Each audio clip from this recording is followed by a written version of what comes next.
नमस्कार मित्रांनो.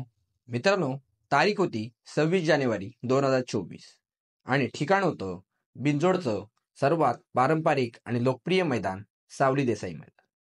आणि मित्रांनो, या मैदानावरती एका लढतीची मोठ्या प्रमाणावर चर्चा चालू झाली होती आणि ती लढत होती बकासूर विरुद्ध हरण्या. मित्रांनो, ह्या लढतीची जशी हे बिंजोडचं मैदान होण्यापूर्वी चर्चा होत होती, त्याच प्रकारे चर्चा ही बिनजोड झाल्याच्या नंतर देखील होऊ लागली. आणि मित्रांनो, याच गोष्टीवर आपण या व्हिडिओमध्ये चर्चा करणार आहोत. तर चला या व्हिडिओला सुरुवात करूया. मित्रांनो, एक सोशल मीडियामध्ये बॅनर आला की बकासूर विरुद्ध हरण्या अशी 26 जानेवारीच्या मैदानाला लढत होणार आहे. आणि मग मोठ्या प्रमाणावर सोशल मीडियामध्ये या लढतीची चर्चा होऊ लागली. आणि 26 जानेवारी रोजी जवळ 4 वाजायच्या आसपास ही लढत झाली. आणि या लढतीमध्ये हरण्या आणि महबूब ही जोडी विजयी ठरली. पण ही जोडी जशी विजयी झाली तशी लगेच एका विषयाला तोंड फुटलं आणि त्याची चर्चा मोठ्या प्रमाणावर सोशल मीडियामध्ये होऊ लागली. आणि आम्ही सावली देसाई मैदानावर ज्या व्हिडिओ बनवल्या होत्या त्या कमेंट बॉक्समध्ये लोक येऊन कमेंट करायला लागले की बकासूरवर अन्याय झालाय. आणि याचं कारण होतं की सर्वांचं म्हणणं होतं की हरण्या बैलाचं शेपूट त्याच्या ड्रायव्हरने चावलंय आणि तुम्ही यावर काहीच का बोलत नाहीये. तुम्ही आता का नाही व्हिडिओ बनवत आहात? आता बकासूरवर अन्याय झालाय तर तुम्ही शेपूट चावल्याची व्हिडिओ का नाही बनवत आहात? तर मित्रांनो, मी तुम्हाला सांगू इच्छितो की यामध्ये कुठलाही अन्याय झालेला नाही आहे.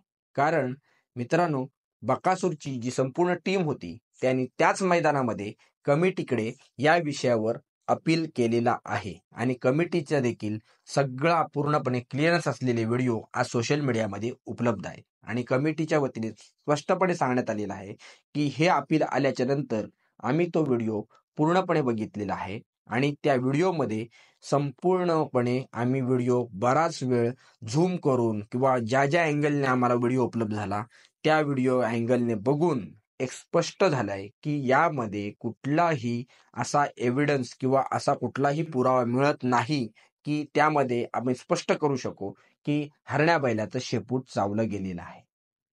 आणि मित्रांनो, यामध्ये कमिटीने भरपूर जाणकार मंडळींचा सल्ला स्टेजवर घेऊन त्यांनी बराच वेळ घेऊन झाल्याच्या नंतर हा निर्णय जाहीर केलेला आहे की हरण्या आणि महबूब ही जोडी जिंकलेली आहे.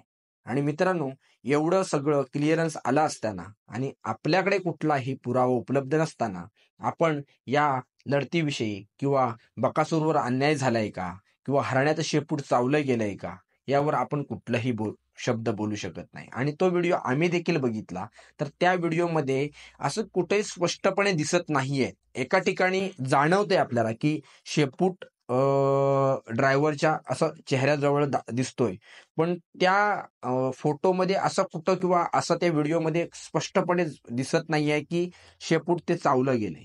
त्याच्यामुळे जी गोष्ट आपण एखाद्या ठामपणे सांगू शकत नाही की हा ते शेपूट चावलंच गेलंय आणि तिथे बकासूरवर अन्याय झालाय, हरणे आणि महबूबची जोडी बाद दिली गेली पाहिजे.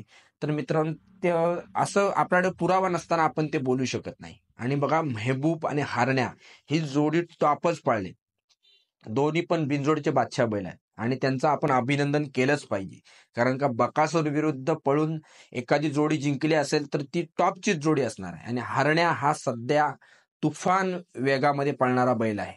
तो यंदाचा पुसेगावचा मानकरी आणि तो जर जिंकला असेल तर त्याबद्दल प्रश्नचिन्ह उपस्थित होण्याचे काही कारणच बनत नाहीये. त्याच्यामुळे हे दोन प्रश्न आम्हाला कमेंट बॉक्समध्ये विचारले जात होते आणि त्यावरती बोलणे आमचं कर्तव्य होतं, म्हणून हा व्हिडिओ बनवला होता. बाकी तुमचं याबद्दल काय मत आहे ते आम्हाला कमेंट बॉक्समध्ये नक्की कळवा. आणि हा व्हिडिओ आवडला असेल तर व्हिडिओला नक्की लाईक करा, शेअर करा आणि आमच्या चॅनलवर नवीन असाल तर चॅनलला सबस्क्राईब जरूर करा. धन्यवाद.